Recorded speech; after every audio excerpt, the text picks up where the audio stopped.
nkhani yangayi lero ndi ana owapeza atabadwa kale. Nkhani ndayipanga m'magawo atatu ndipo gawo langa loyamba ndi la azibambo ndi azimayi omwe muli ndi ana owapeza. Gawo lachiwiri ndi la ana omwe muli ndi makolo okupezani ndipo gawo lomaliza ndi inuyo makolo omwe munasiyana ndi akazi anu kapena amuna anu ndipo ana anu akukulererani anthu ena posataya nthawi. Gawo langa loyamba ndi la inu makolo omwe muli ndi ana owapeza. Dziwani, tikakamba nkhani yachikondi zimatanthauza kumukonda munthu mu zonse nzosatheka. Kunena zoti mumamukonda munthu ndi kungosankha zomwe zili zabwinozo, zoyipa nkunena kuti ndi zanu. Chimene chocho mchinyengo chenicheni muchikondi. Ngati mwamukonda mamuna kapena mkazi nkumachita akuwuzani zoti ali ndi ana kale ndipo inu mwamufunisisa kuti mukwatirane naye kamba koti mwamukonda, dziwani mwayenera kukonda zonse. If it is a risk, mwangoyenera kutenga riski imene iyi. Nanga ukamba bwanji zoti umaukonda uchi koposa china chilichonse nkumadana ndi njuchi zomwe zikupanga uchiwo?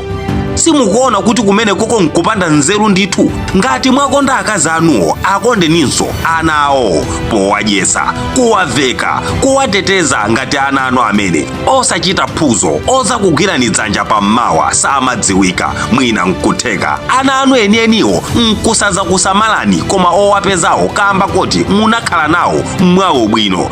Alangizeni kuti akule ndi umoyo wabwino koma osati kutibula akalakwa. Udindo okhawo otibulawu asiyileni omwe ndi makolo awo enieni atengepo gawo limene lili kamba koti anawo paokha akakhala osinkhukamo amaona ngati kuti mukuchita zimene zizi kamba koti sinu kholo lawo lenileni pomwe inuyo mukuongola. Awuzeni apateni anu akhale ndi upangiri okhwima pa anawo kuti anawo nawonso athe kukhazikisa ubale olimba ndi inuyo. Musasiyanise mmaleredwe ana anu owapeza ndi omwe muli nawo. Mumadzala zidani zokhwima pa anawa ndi inuyo.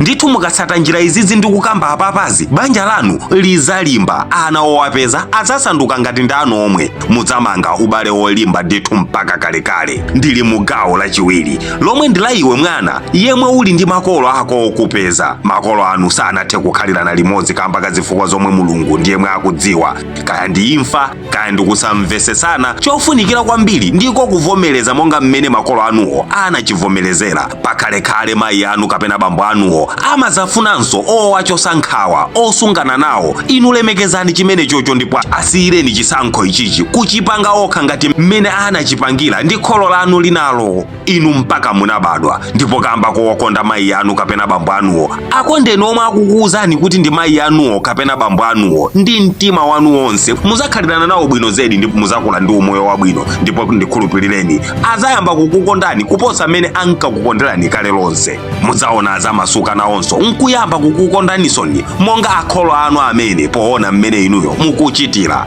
azapezeka kuti akumapanga manyazi ndithu. Kuli ena omwe muli bize kukhala makocha abanja la mayi anu kapena bambo anu. Inu amayi ngati iwo akuteno ingowathamangisani azifi bambo anu eneni mungateno. Dziwani ameneyoyo ndi Satana chifukwa pomwe akondana anthu sipamalephera zosemphana. Mayi anu mukawaona akumwetulira nthawi zambiri dziwani kuti omwe mumati nda step dad anuwo akumawamvesa kukoma. Mukawaona agama akunjanja stepe ngati ndikanyamata ndiye kuti ndi mayi anu okupezaniwo ndi omwe akumawagirigisha. Inu ingolemekezani ubale wawo ndipo Mulungu adzayika mdaliso pamenepopo. Ndili mu gawo langa lachitatu ndi la inu makolo omwe munasiya akazi anu kapena amuna anu. Koma kwambiri izizi zimachitika kwambiri ndi azibambo. Mkazi munasiyana naye mumapezeka olo chithandizo simumapereka zaka nkumatha. Mkazi akazitolera akatoledwa ndi ena nkumakhala khwekhwelele kunamizira kuti mukufuna mutamuona mwana. Cholinga cha azibambo otene chimakhala chofuna kungomuonongera mkaziyo banjalo akhalebe chitsiru azimuseka. Sizachikonde ayi, chikondi sabwereza ngati mphini. Mzibambo weniweni wanzeru okonda mwana wake akafuna kuona mwana samapanga modzionesera amapita kwawo kwa mkazi kapena kwa amalume nkukapempha zoti tsiku lakuti ndimangofuna ntamuona mwana. Iwo aja ndi omwe amapempha mwaubwino mwa nzeru ndithu zinthu nkumayenda bwino. Komanso tazibambo iti titofuna kungoona ngati vuto amakhala nalo akamaonana ndi mwana mumakhala tidzichewa todzikumbakumba osakhala bwino. Iwo asakunamize bambo ako eneni ndine sa amene aja asamakuuze zochita amene aja kulankhula zambirimbiri kamba kakamba yemwe mwamugulira, kuyiwala kuti tsiku ndi tsiku mnzanu akudyesa, kusambisa ndi sopo, kuzolesa mafuta, kuveka, kugula mankhwala akadwala, ena akulipira kumene mafizi. Numukangolotalota uko muliko nkuzagula jigisi chabe after miyezi 10 nkumala nkhula zosakhala bwinozi.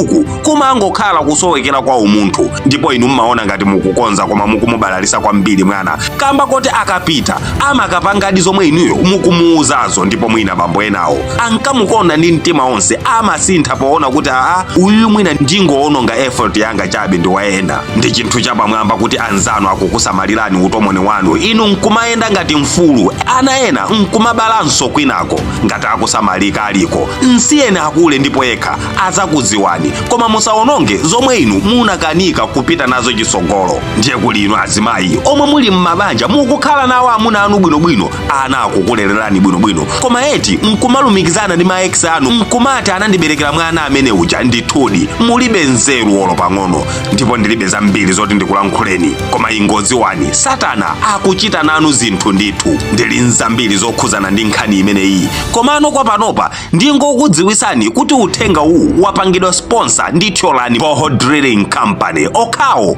omwe akumayika mijigo yokuya bwino osati tuziza pamanja zija. Awawa ali ndi machini mbambande okumbira mijigo. Awawa amaponda pena paliponse m'Malawi muno, dera lina lilonse madzi aukhondo zedi. Amufuna za masola kazama chanchani uko, alankhuleni pa 08338 kapena 099838 kuti mumve zambiri. Osayiwala kwa omwe mukulera ana owapeza, Baibulo limati Mateyu 18:5, ndipo aliyense olandira mwana wang'ono chotene adziwenso m'dzina langa akulandira ine. Kwina akumbali inayi Chisilamu chimati munthu akatenga ana owapeza ku nyumba kwake amakhala ali pa amana chomwe chili chikole chachikulu. Kusamalira chikolechi kumapeza mphoto yayikulu ya paradizo.